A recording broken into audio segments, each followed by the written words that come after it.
सबसे पहले समझते हैं कि आउटलायर किसे कहते हैं। आउटलायर का सीधा मतलब होता है भीड़ से अलग रहने वाला व्यक्ति। अब सवाल आता है, भीड़ से अलग कौन होता है? वह व्यक्ति जिसमें दूसरों से ज़्यादा प्रतिभा या टैलेंट होता है। मान लीजिए आपकी क्लास के सभी बच्चों को दौड़ लगाने के लिए कहा जाता है। अगर आप सबसे तेज़ दौड़ते हैं और पहले नंबर पर आते हैं तो उस दौड़ के हिसाब से आप आउटलायर हुए, मतलब पूरी भीड़ एक तरफ और आप सबसे अलग। इसी तरह अगर कोई व्यक्ति स्विमिंग में सबसे आगे है तो वह स्विमिंग की फील्ड का आउटलायर होगा। अलग अलग क्षेत्रों में अलग अलग आउटलायर्स हो सकते हैं। कोई बहुत अच्छा लेखक हो सकता है, कोई अच्छा वैज्ञानिक हो सकता है, कोई सफल उद्यमी बन सकता है, तो कोई अच्छा गायक भी हो सकता है। इसलिए आउटलायर का सीधा मतलब है बहुत प्रतिभाशाली व्यक्ति, और ऐसा व्यक्ति किसी भी क्षेत्र में हो सकता है, जैसे कला, विज्ञान, बिजनेस या खेल। सफलता के लिए 5 ज़रूरी बातें। अब मान लीजिए आप भी किसी क्षेत्र के आउटलायर हैं, मतलब आपके अंदर टैलेंट है। लेकिन क्या सिर्फ टैलेंट होने से ही सफलता मिल जाती है? नहीं। जैसे हमारे देश में बहुत सारे टैलेंटेड सिंगर हैं, लेकिन क्या वे सभी सफल हो पाते हैं? नहीं। लेखक के अनुसार सफलता तब मिलती है जब किसी आउटलायर को ये 5 चीज़ें मिलती हैं: टाइमिंग, अपब्रिंगिंग, 10,000 घंटे की प्रैक्टिस, मीनिंगफुल वर्क, लेगेसी। अब इन सभी को एक एक करके समझते हैं। 1. टाइमिंग, उम्र का सही समय। लेखक ने एक बहुत ही रोचक तथ्य बताया है। सफलता पाने में हमारी उम्र और सही समय पर मिलने वाला मौका भी बहुत महत्वपूर्ण होता है। इसको समझाने के लिए लेखक ने कनाडा की हॉकी टीम का उदाहरण दिया है, जिसे दुनिया की सबसे मजबूत हॉकी टीमों में से एक माना जाता है। इस टीम में बच्चों का चयन दिसंबर के महीने में किया जाता है, लेकिन हैरानी की बात यह है कि जो बच्चे दिसंबर में पैदा होते हैं उनका चयन अक्सर नहीं हो पाता, जबकि जो बच्चे जनवरी और फरवरी में पैदा होते हैं उनके चयन की संभावना ज़्यादा होती है। अब सवाल आता है, ऐसा क्यों होता है? क्योंकि जो बच्चा जनवरी या फरवरी में पैदा होता है वह दिसंबर तक आते आते उस बच्चे से लगभग 8 से 9 महीने बड़ा हो जाता है, जो नवंबर या दिसंबर में पैदा हुआ होता है। इन 8 से 9 महीनों के अंतर की वजह से जनवरी फरवरी में पैदा हुए बच्चे दिसंबर में पैदा हुए बच्चों से उम्र में बड़े और शारीरिक रूप से ज़्यादा मजबूत होते हैं। ऐसे बच्चों में स्टैमिना भी ज़्यादा होता है और वे खेल में बेहतर प्रदर्शन करते हैं, इसलिए उनका चयन आसानी से हो जाता है। वहीं जो बच्चे नवंबर या दिसंबर में पैदा होते हैं वे बाकी बच्चों की तुलना में थोड़े छोटे होते हैं।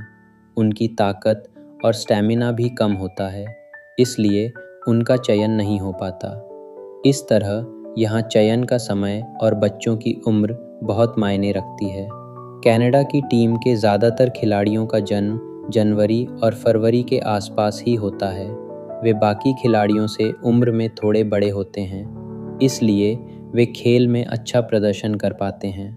तो आपने देखा कि किस तरह उम्र भी सफलता में भूमिका निभा सकती है।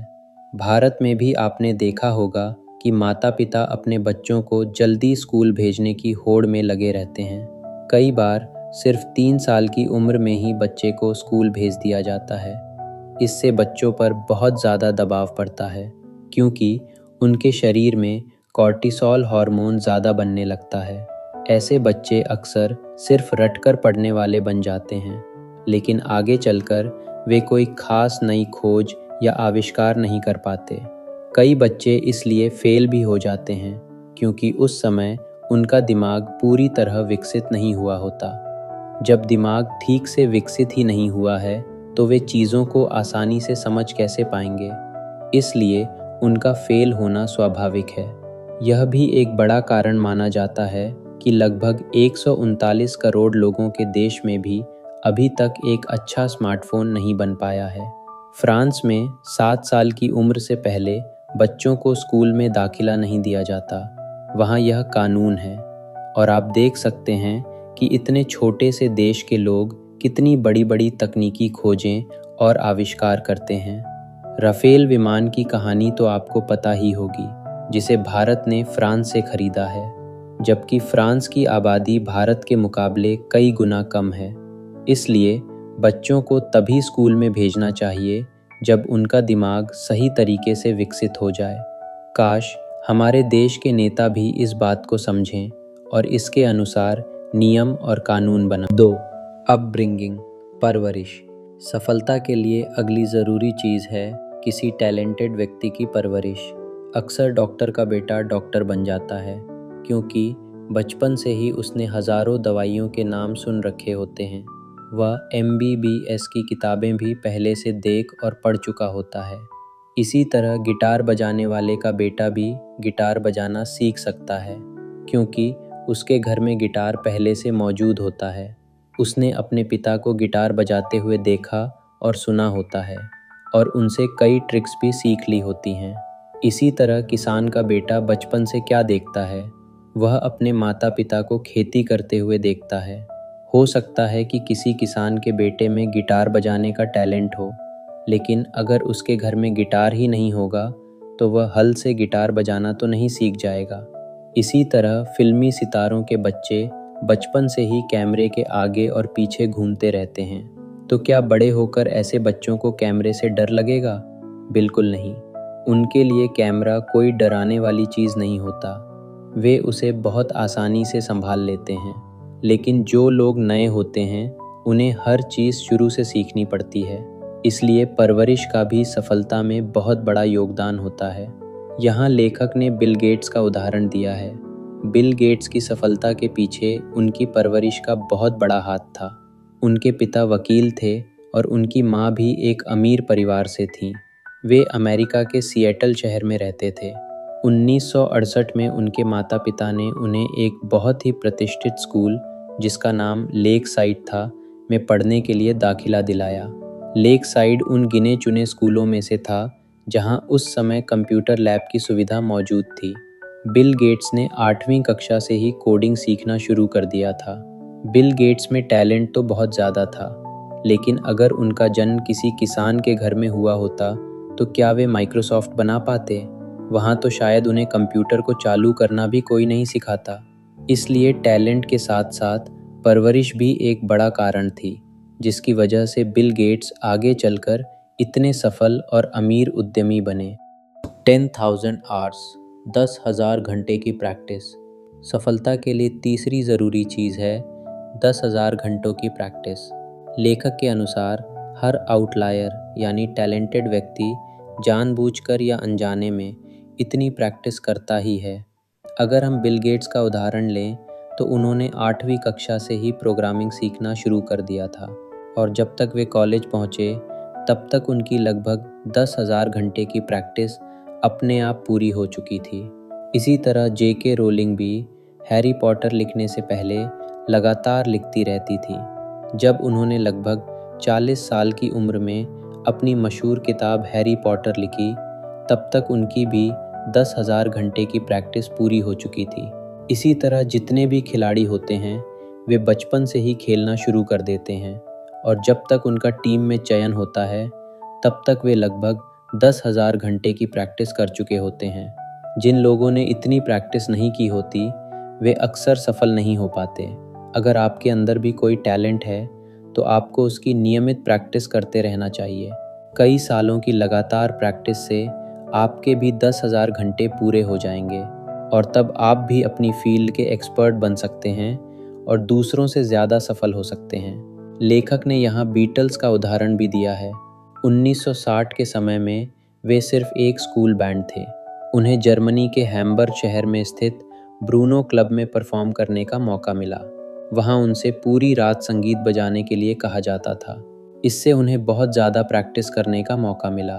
धीरे धीरे उनका स्टैमिना बढ़ता गया और उनके टैलेंट में भी निखार आता गया। जब वे आगे चलकर बहुत लोकप्रिय हुए तब तक वे क्लबों में लगभग 1,200 परफॉर्मेंस दे चुके थे, यानी उनकी 10,000 घंटे वाली प्रैक्टिस की शर्त पूरी हो चुकी थी। इसी कारण वे दूसरे बैंड्स की तुलना में ज़्यादा सफल हो पाए। 4. Meaningful work.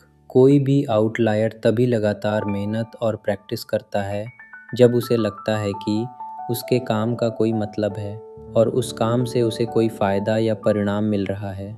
उदाहरण के लिए, बहुत से लेखक ऐसे होते हैं जिनके नॉवेल बार बार रिजेक्ट हो जाते हैं। ऐसी स्थिति में कई लोग लिखना ही छोड़ देते हैं क्योंकि उन्हें नाम, प्रसिद्धि या पैसा कुछ भी नहीं मिल रहा होता। दूसरी ओर, अगर कोई खिलाड़ी खेल में 1-2 टूर्नामेंट भी जीत जाता है तो वह और भी ज़्यादा मेहनत और प्रैक्टिस करने लगता है, क्योंकि जो ट्रॉफ़ी वह जीत कर लाता है वह हमेशा उसे और आगे बढ़ने की प्रेरणा देती रहती है। इसलिए मेहनत करते रहें और जितनी हो सके ज़्यादा प्रतियोगिताओं में भाग लेते रहें। किसी न किसी प्रतियोगिता में सफलता ज़रूर मिलेगी। 5. लेगेसी। अंत में लेखक कहते हैं कि लेगेसी यानी माहौल, संस्कृति और वातावरण का भी आउटलायर्स की सफलता पर बहुत बड़ा प्रभाव पड़ता है। जैसे बिल गेट्स को अपने स्कूल में कंप्यूटर का माहौल मिल गया और बीटल्स को म्यूज़िक का माहौल मिला। इसी तरह हमारे देश में भी माहौल और संस्कृति का असर साफ दिखाई देता है। उदाहरण के लिए, हरियाणा के लोग ओलंपिक खेलों में मेडल जीतने के लिए पूरे देश में जाने जाते हैं। वहाँ के बच्चे बचपन से ही कुश्ती, बॉक्सिंग और कबड्डी जैसे खेल खेलने लग जाते हैं, क्योंकि वहाँ खेल कूद का माहौल है। बच्चे अपने आसपास यही सब देखते हैं, इसलिए वे भी उसी दिशा में आगे बढ़ते हैं। इसी तरह गुजरात के लोग अच्छे व्यापारी माने जाते हैं, क्योंकि वहाँ विश्वास और एक दूसरे की मदद करने का कल्चर है। वे एक दूसरे को आगे बढ़ाने में विश्वास रखते हैं, जो बाकी राज्यों में उतना ज़्यादा देखने को नहीं मिलता। जो व्यक्ति आगे बढ़ जाता है वो ज़मीन से जुड़ा रहता है और दूसरे लोगों की भी मदद करता है, जबकि कई जगह लोग दिखावा करने लगते हैं और अहंकार भी पाल लेते हैं। इसी तरह बंगाल के लोग साहित्य के क्षेत्र में बहुत आगे माने जाते हैं, क्योंकि वहाँ पढ़ने और लिखने का कल्चर बहुत मजबूत है।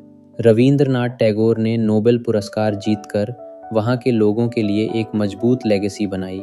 बंगाल के लोग उनसे प्रेरणा लेते रहते हैं और आज भी बहुत से विश्व प्रसिद्ध लेखक बंगाल से ही आते हैं। इसी तरह अलग अलग राज्यों के और भी कई उदाहरण हो सकते हैं। आप भी अपने राज्य का उदाहरण नीचे कमेंट सेक्शन में लिखकर बताइए कि वहाँ किस चीज़ का माहौल और कल्चर सबसे ज़्यादा देखने को मिलता है। कंक्लूजन। तो दोस्तों, आपने देखा कि सफल होने के लिए लेखक ने किन 5 चीज़ों को ज़रूरी बताया है। अब देखते हैं कि आप इन 5 बातों को अपने जीवन में कैसे लागू कर सकते हैं और सफल बन सकते हैं। 1. सबसे पहले ये पहचानिए कि आपके अंदर कौन सा टैलेंट है।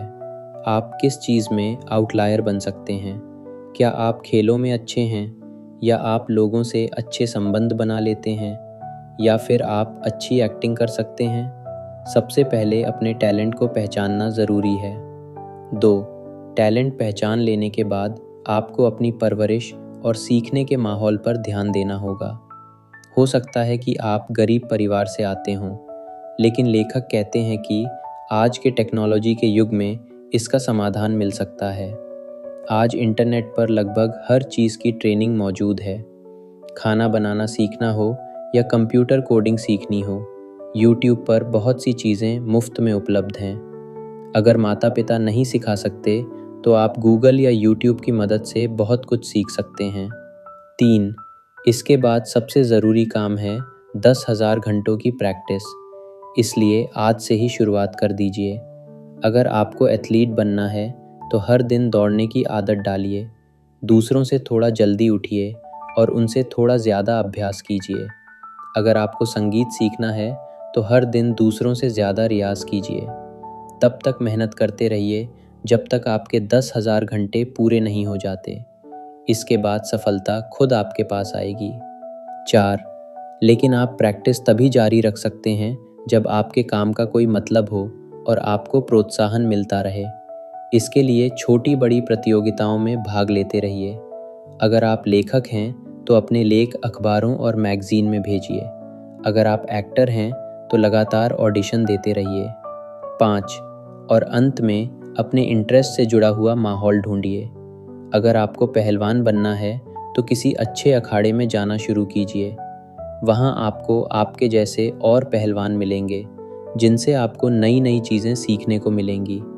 अगर आपको एक्टर बनना है तो किसी थिएटर ग्रुप से जुड़ जाइए। अगर आपको सिंगर बनना है तो किसी अच्छे गुरु की तलाश कीजिए। तो दोस्तों, यही है इस बेस्ट सेलर किताब की सीख।